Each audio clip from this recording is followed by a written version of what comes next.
Bonjour et bienvenue. Dans cette vidéo, nous allons vous guider pas à pas pour remplir votre formulaire opt-in.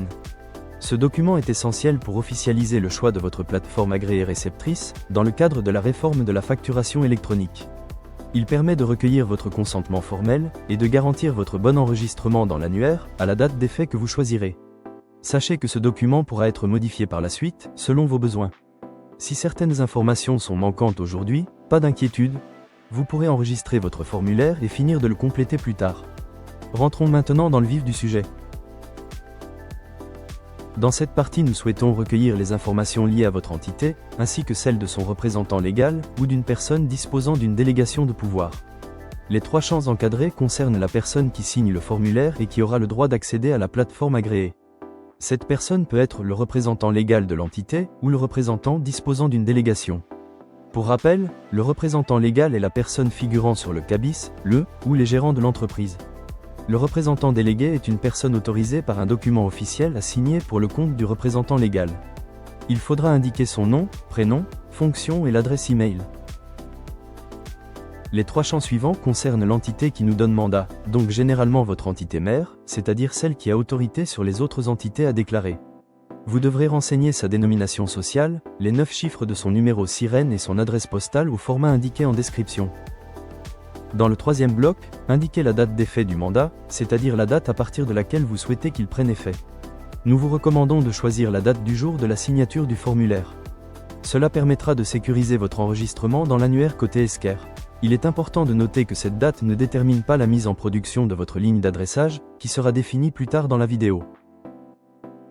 Cette partie concerne les adresses de facturation électronique de réception confiées à la plateforme agréée Esker. Vous allez pouvoir remplir jusqu'à 5 lignes d'adressage dans ce formulaire.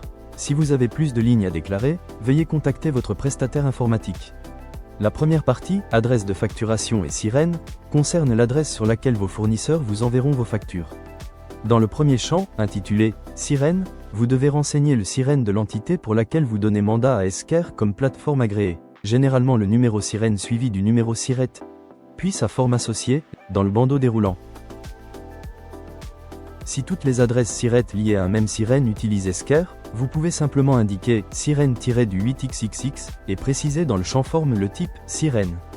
En revanche, si certaines entités utilisent d'autres plateformes, indiquez là où les adresses de facturation concernées par la PA Esker et leur forme associée, telle que c'est décrit dans le document. SIREN, suffixe, SIRET ou CR, pour code routage.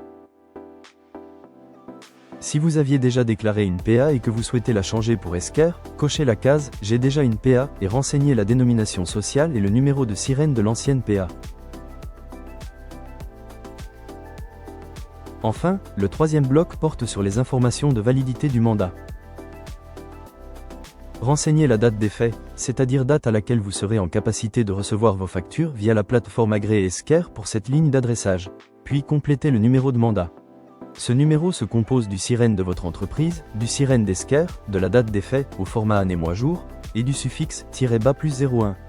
Si plusieurs lignes ont le même numéro de mandat, il suffit d'incrémenter ce suffixe --+02, --+03, etc. Répétez l'exercice pour chacune de vos lignes d'adressage. Si vous avez plus de 5 lignes à déclarer, veuillez contacter votre prestataire. Et voilà, votre formulaire opt-in est maintenant prêt à être signé. Pour cela, vous recevrez un lien de signature DocuSign sur l'adresse email du représentant légal pour signer ce formulaire en format PDF. Nous espérons que cette vidéo vous a été utile, et nous vous remercions pour votre confiance. À très bientôt.